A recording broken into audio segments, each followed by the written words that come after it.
الحمدللہ وکفا وسلام علی عبادہ الذین اصطفیٰ اشہد ان لا الہ الا اللہ وحدہ لا شریک لہ واشہد ان محمدا عبدہ ورسولہ صلی اللہ علیہ وآلہ وسلم اما بعد۔ ناظرین کرام، حضرت یوسف علیہ السلام کے بارے میں گفتگو کا آغاز گزشتہ پروگرام میں ہو چکا ہے، اور آج ہم اپنی گفتگو کا سلسلہ وہیں سے شروع کریں گے جہاں سے ہم نے گزشتہ پروگرام میں چھوڑا تھا، اور ہم یوسف علیہ السلام کے حالات کا جائزہ لیتے ہوئے اور ان کے قرآنی تذکرے کا جائزہ لیتے ہوئے یہاں تک پہنچے تھے کہ حضرت یوسف علیہ السلام کو ان کے بھائیوں نے کنویں میں پھینک دیا، اور اللہ تعالیٰ نے اس کنویں کے اندر حضرت یوسف علیہ السلام کے اوپر وحی نازل فرما دی، اور آپ کو تسلی اور اطمینان قلب نصیب ہوا کہ آپ کو اللہ تعالیٰ بہت بلند مقام عطا فرمانے والا ہے، اور آئندہ ایک وقت آئے گا کہ آپ اپنے بھائیوں کے ساتھ اسی بات کا تذکرہ فرمائیں گے اور اس بات کی خبر اپنے بھائیوں کو دیں گے کہ آپ نے میرے ساتھ کیا کیا۔ ناظرین کرام، یہاں سے حضرت یوسف علیہ السلام کی زندگی کے اندر ایک نیا موڑ شروع ہوتا ہے کہ آپ اس کنویں میں بیٹھے ہوئے ہیں، مستقبل کا علم نہیں ہے، اور ظاہر ہے بچپن میں خوف کا عالم ہوگا۔ تو اسی دوران ایک قافلہ، جو اسماعیلیوں کا قافلہ مفسرین کرام نے کہا ہے، وہ اپنا تجارتی سامان لے کر مصر کی طرف جا رہا تھا۔ اس کنویں کے قریب کہیں وہ رکے، اور انہوں نے پانی لینے کی غرض سے ایک شخص کو بھیجا، اور اس نے جا کے کنویں میں ڈول ڈالا۔ حضرت یوسف علیہ السلام اس کنویں کے اندر غیابت الجب، اس گہرے کنویں کے اندر خشک جگہ پہ بیٹھے ہوئے تھے۔ تو جب ڈول اندر آیا تو حضرت یوسف علیہ السلام سمجھے کہ شاید میرے بھائیوں کو خیال آ گیا ہے، میرے اوپر ترس آ گیا ہے، اور انہوں نے مجھے واپس باہر نکالنے کے لیے ایک سبیل کی ہے۔ تو حضرت یوسف علیہ السلام نے اس ڈول کو پکڑ لیا اور اس کے ساتھ لٹک کے باہر آ گئے، اور وہ شخص جس نے اس گہرے کنویں میں ڈول پانی حاصل کرنے کے لیے ڈالا تھا، جب اس نے اس بچے کو دیکھا تو وہ بڑا حیران ہوا اور خوش بھی ہوا، اور اس نے کہا یا بشرا ھذا غلام۔ قرآن کہتا ہے کہ اس نے کہا کہ بڑی خوشخبری کی بات ہے کہ خوبصورت بچہ اللہ تعالیٰ نے ہمیں دے دیا۔ اور پھر انہوں نے اپنے اسی قافلے کے سامان کے اندر اس کو چھپا لیا۔ وَأَسَرُّوا بِضَاعَةً، قرآن کہتا ہے کہ انہوں نے اپنے ساز و سامان میں اور اپنی پونجی میں اس لڑکے کو بھی بطور غلام، یعنی حضرت یوسف علیہ السلام کو بھی بطور غلام چھپا لیا، اور اس کو اپنے حضرت یوسف علیہ السلام کو اپنے ساتھ مصر لے گئے۔ یوں کنعان کا فرزند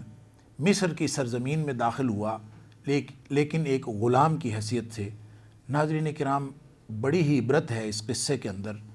اور اسی لیے اللہ تعالیٰ نے اس قصے کو احسن القصص یعنی بہترین بیان قرار دیا ہے، اس لیے کہ جتنے موڑ ہیں، جتنی زندگی کی عبرتیں اور نصیحتیں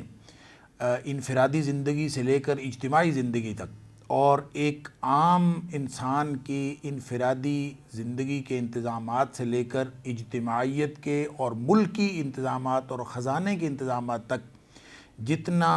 اللہ تعالیٰ کی طرف سے اس میں ہدایت کا سامان موجود ہے، شاید کسی اور قصے میں نہیں ہے، اسی لیے اللہ تعالیٰ نے اس کو احسن القصص قرار دیا۔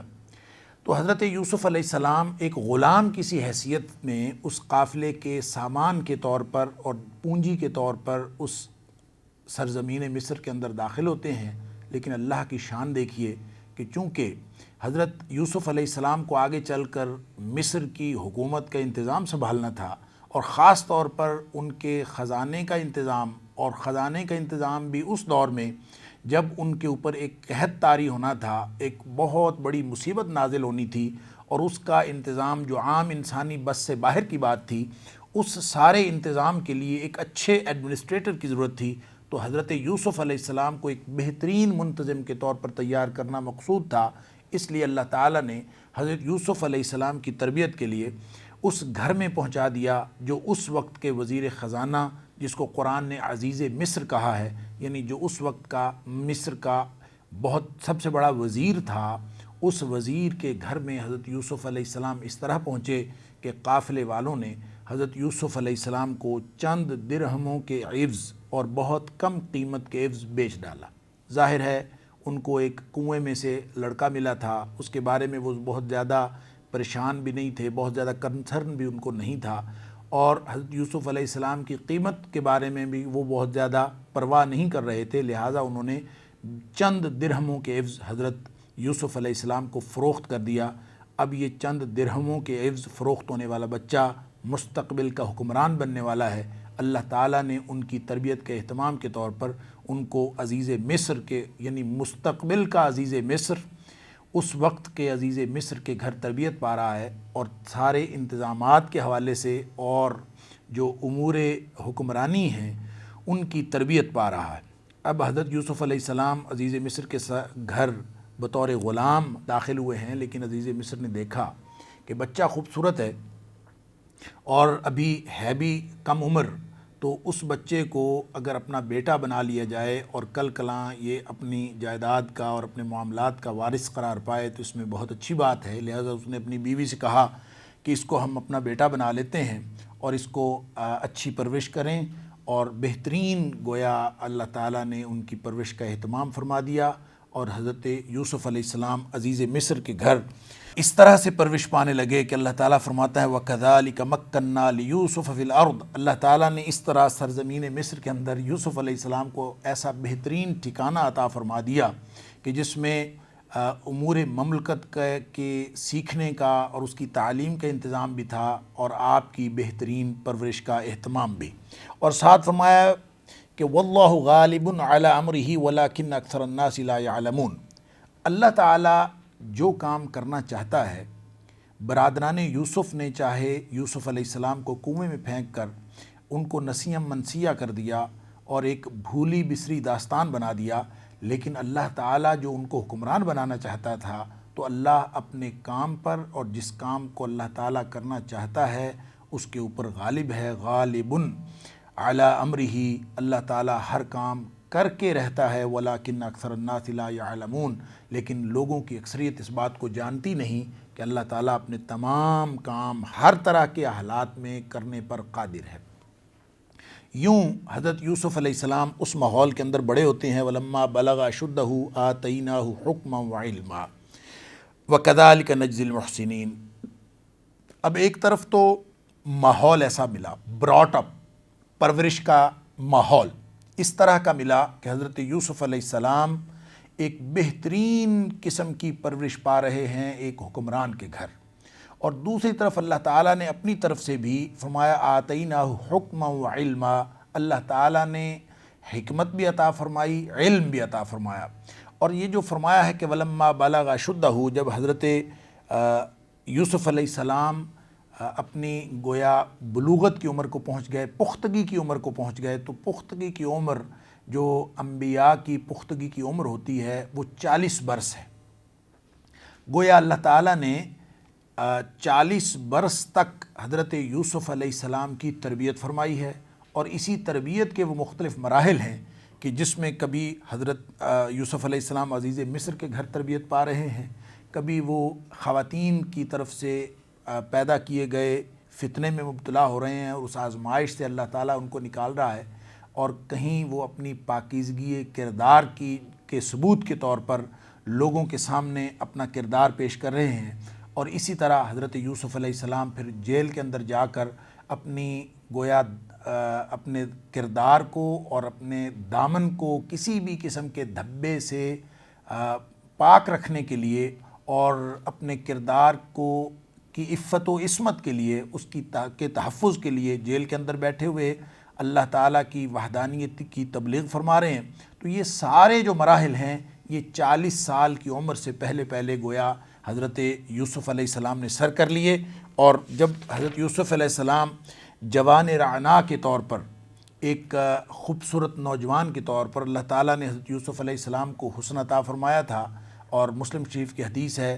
کہ رسول اللہ صلی اللہ علیہ وسلم نے فرمایا کہ اللہ تعالیٰ نے حضرت یوسف علیہ السلام کو آدھا حسن عطا فرمایا تھا۔ اب یہ آدھا حسن کس سے ہے؟ بعض مفسرین کا خیال یہ ہے اور شارحین حدیث کا خیال یہ ہے کہ حضرت یوسف علیہ السلام کو جو نصف حسن ملا تھا وہ پوری کائنات کے حسن میں سے اللہ تعالیٰ نے نصف حسن حضرت یوسف علیہ السلام کو دیا تھا، لیکن مفسرین کا خیال یہ ہے کہ یہ بات زیادہ درست نہیں ہے۔ حقیقت یہ ہے کہ حضرت آدم علیہ السلام کو بھی اللہ تعالیٰ نے حسن عطا فرمایا تھا، اور جو انسانیت کے حسن کا جو ماڈل اور نمونہ ہوتا ہے اور ایک آئیڈیل حسن ہوتا ہے، وہ اللہ تعالیٰ نے حضرت آدم علیہ السلام کو عطا فرمایا تھا۔ اور حضرت آدم علیہ السلام قامت کے اعتبار سے، قد کے اعتبار سے، شخصیت کے اعتبار سے اور پوری مردانہ وجاہت کے اعتبار سے گویا ایک کامل نمونہ تھے، اور حضرت یوسف علیہ السلام کو حضرت آدم علیہ السلام سے نصف حسن عطا فرمایا گیا۔ تو اس کا مطلب یہ ہے کہ حضرت آدم علیہ السلام جو کامل تھے حسن میں، حضرت یوسف علیہ السلام کو ان سے نصف حسن عطا فرمایا گیا۔ حدیث میں یہ بھی آتا ہے کہ جنتی جب جنت میں داخل ہوں گے تو وہ حضرت آدم علیہ السلام کی قد و قامت اور حسن کے مطابق جنت کے اندر داخل ہوں گے۔ اس کا مطلب یہ ہے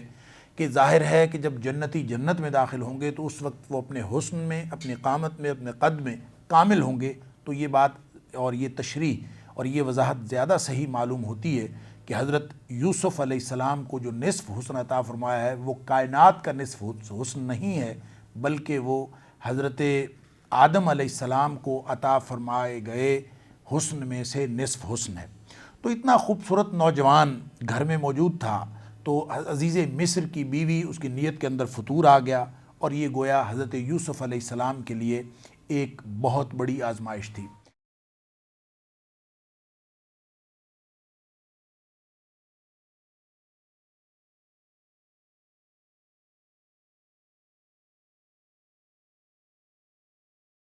ناظرین کرام، یہی جو عزیز مصر کی بیوی ہے جس کا نام بعض روایات کے اندر زلیخا آتا ہے،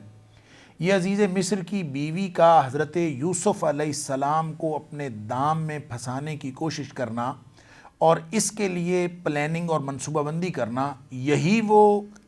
حضرت یوسف علیہ السلام کے پورے قصے کا وہ پہلو ہے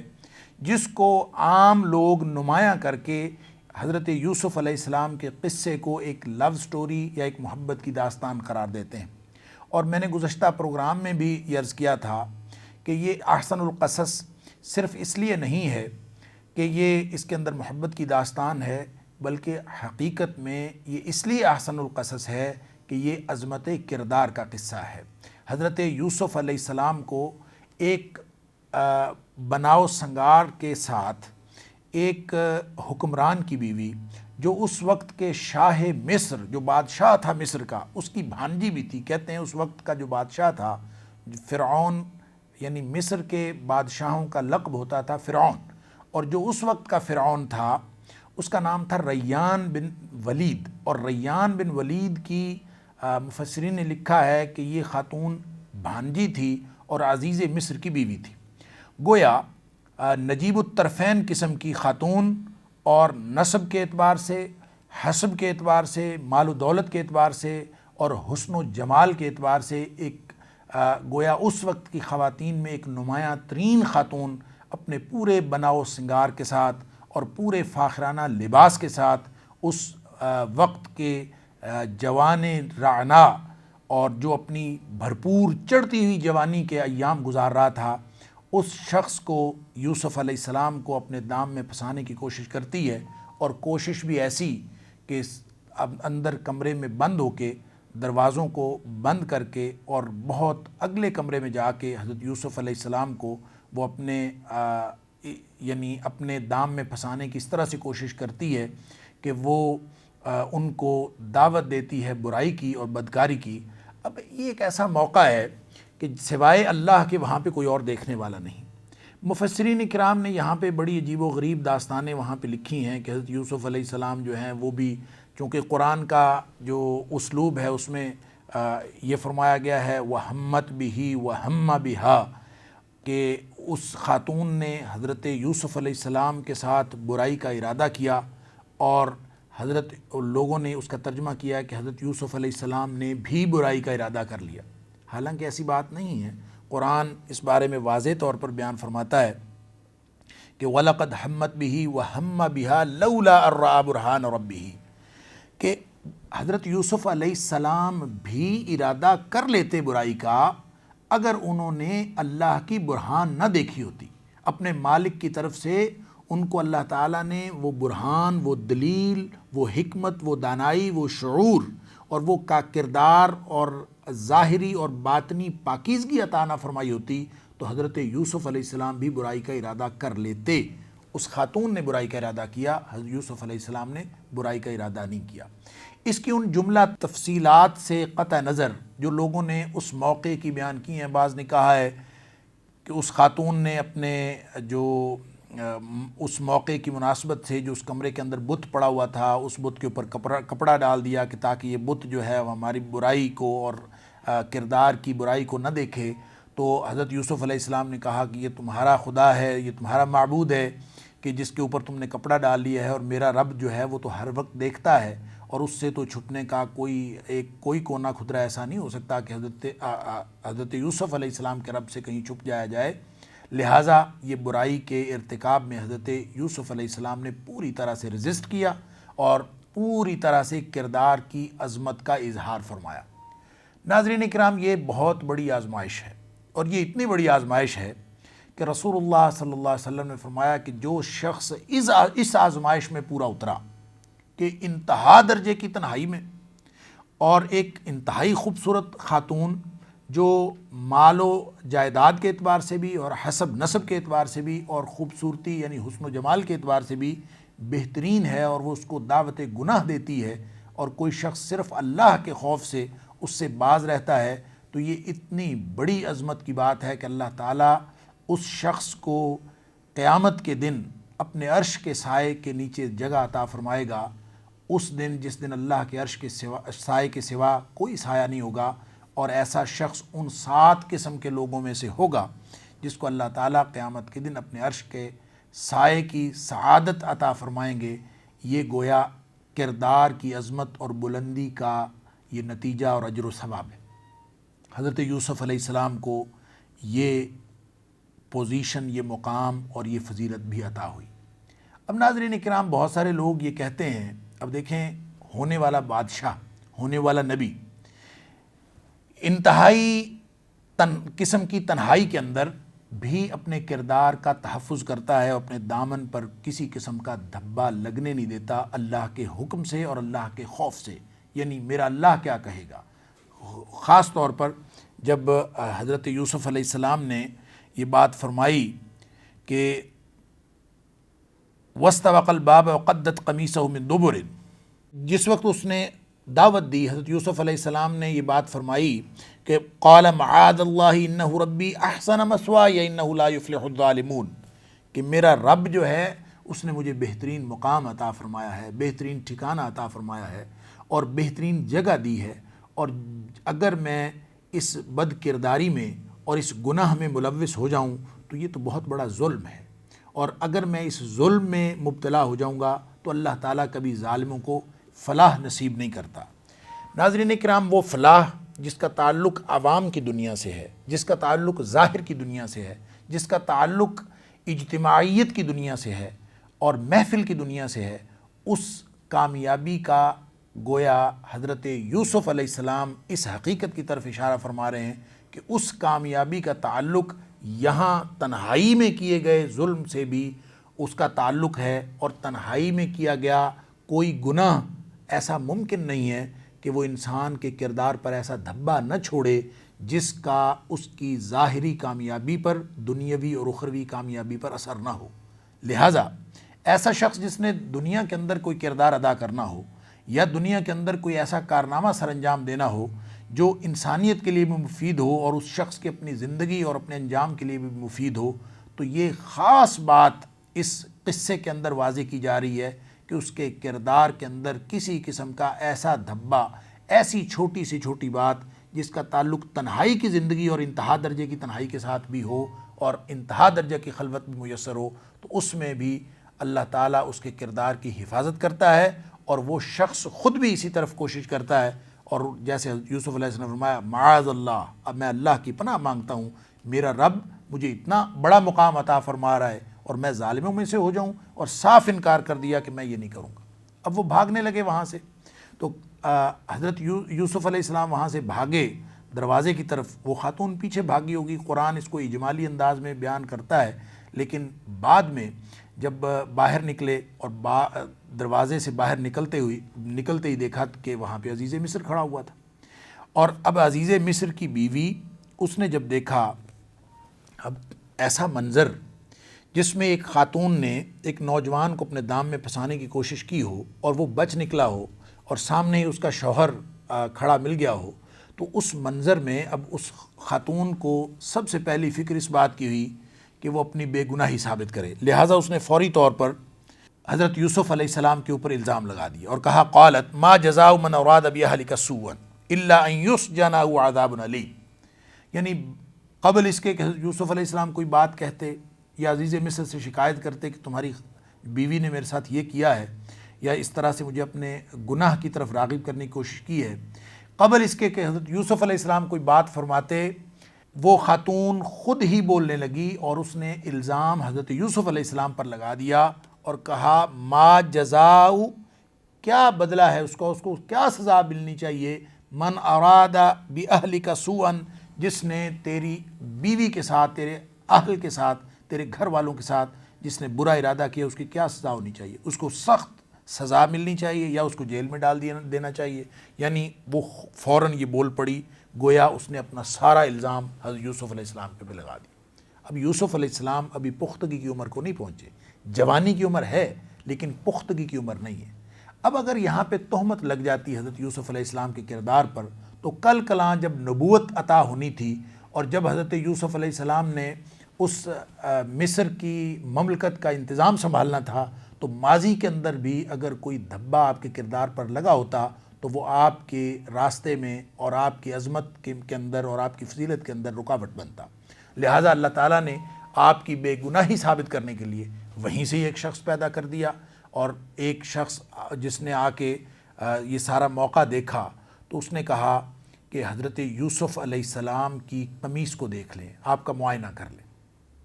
ناظرین کرام، وہ شخص کون تھا؟ وشاہد شاہد، قرآن تو اتنی بات کرتا ہے کہ وہ ایک شخص آیا تھا اور اس نے آ کے یہ کہا کہ اس کی قمیص دیکھ لیں، کہ اگر یہ قمیص وشاہد شاہد من اہلہا، اس کے گھر والوں سے ہی کوئی ایک شخص تھا، تو بعض مفسرین نے کہا ہے کہ وہ شخص جو شاہد تھا، جو گواہ تھا، وہ کوئی بچہ تھا، بچہ بول پڑا کہ اس کی جو ہے وہ قمیص چیک کر لیں۔ لیکن رحمۃ للعالمین کے جو مصنف ہیں قاضی سلیمان منصور پوری، انہوں نے اپنی کتاب الکمال والجمال کے اندر یہ لکھا ہے کہ حضرت یوسف علیہ السلام کے اس واقعے پر وہ جو شاہد یعنی گواہ جو موجود تھا، وہ فرد تھا، وہ اسی گھر کا فرد تھا اور اس نے جانبداری سے کام لیا۔ اس نے غیر جانبداری سے کام لیتے ہوئے حضرت یوسف علیہ السلام کی قمیص دیکھنے کی بات نہیں کی۔ یہ تجویز غیر جانبداری پر مبنی نہیں تھی، بلکہ اس نے جانبداری کا مظاہرہ کیا۔ کیوں؟ اس لیے کہ جب کبھی ایسا موقع ہو کہ جس میں کوئی کردار کی برائی یا بد کرداری یا بدکاری کا الزام لگے، تو بدکاری کے الزام میں معائنہ مرد کا نہیں ہوتا، معائنہ عورت کا ہوتا ہے، اور عورت کے معائنے کے بعد یہ طے کیا جاتا ہے کہ کسی شخص نے کسی کے اوپر کوئی ایسی غلط جو اٹیمپٹ کی ہے یا نہیں کی۔ لیکن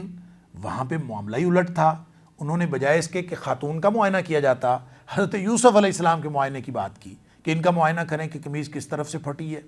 آگے سے پھٹی ہے یا پیچھے سے پھٹی ہے۔ اگر آگے سے پھٹی ہے تو پھر یہ گناہ گار ہے اور وہ خاتون سچی ہے، اور اگر قمیص پیچھے سے پھٹی ہے تو پھر وہ خاتون گناہ گار ہے اور یوسف علیہ السلام سچے ہیں۔ حالانکہ یوسف علیہ السلام بیچارے، انہوں نے تو اپنا کیس پیش ہی نہیں کیا، کیس پیش کرنے والی تو خاتون تھی، دعویٰ کرنے والی بھی خاتون، اور ان کی یعنی گواہی دینے والا اور گواہی کی تجویز پیش کرنے والا وہ بھی ان کے گھر کا فرد، اور الٹا معائنہ کیا جا رہا ہے حضرت یوسف علیہ السلام کا۔ لیکن اللہ تعالیٰ نے اس میں بھی حضرت یوسف علیہ السلام کو اس طرح سے بری فرمایا اور اس طرح سے برات کا انتظام فرمایا کہ جب قمیص دیکھی گئی تو وہ حضرت یوسف علیہ السلام کی پیچھے سے پھٹی ہوئی تھی۔ یا ہے ظاہر ہے کہ جب حضرت یوسف علیہ السلام دوڑے ہیں تو اس کا مطلب ہے خاتون نے پیچھے سے پکڑنے کی کوشش کی اور قمیص پیچھے سے پھٹ گئی۔ حضرت یوسف علیہ السلام اس امتحان میں، اس آزمائش میں کامیاب ٹھہرے اور بات واضح ہو گئی، نتھر کے سامنے آئی کہ حضرت یوسف علیہ السلام سچے ہیں اور وہ خاتون جھوٹی ہے۔ لیکن اب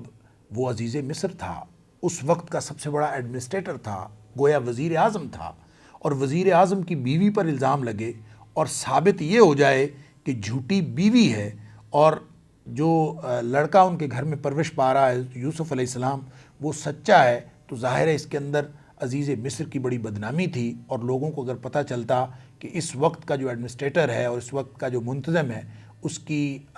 جو اہلیہ ہے وہ بد کردار ہے، تو یہ اس کے لیے بہت ہی زیادہ ذلت و رسوائی کا باعث تھا۔ لہٰذا اس نے حضرت یوسف علیہ السلام سے کہہ دیا کہ یوسف اعرض عن ھذا، کہ یوسف اس کی بات جو ہے نا اس کو زیادہ لوگوں کو نہ بتانا، اس کو اعرض عن ھذا، اس کو چھوڑ دو اور اس کی زیادہ گویا تذکرہ نہ کرنا تاکہ معاملہ آگے نہ بڑھے۔ ناظرین کرام، ہم اگلے پروگرام کا آغاز یہیں سے کریں گے، پروگرام کا وقت ختم ہوا چاہتا ہے، آج کی گفتگو کا اختتام کرتے ہیں۔ اگلے پروگرام میں اسی مقام سے گفتگو کے آغاز کے ساتھ انشاءاللہ حاضر ہوں گے، تب تک کے لیے اجازت دیجیے۔ اللہ حافظ، السلام علیکم ورحمۃ اللہ وبرکاتہ۔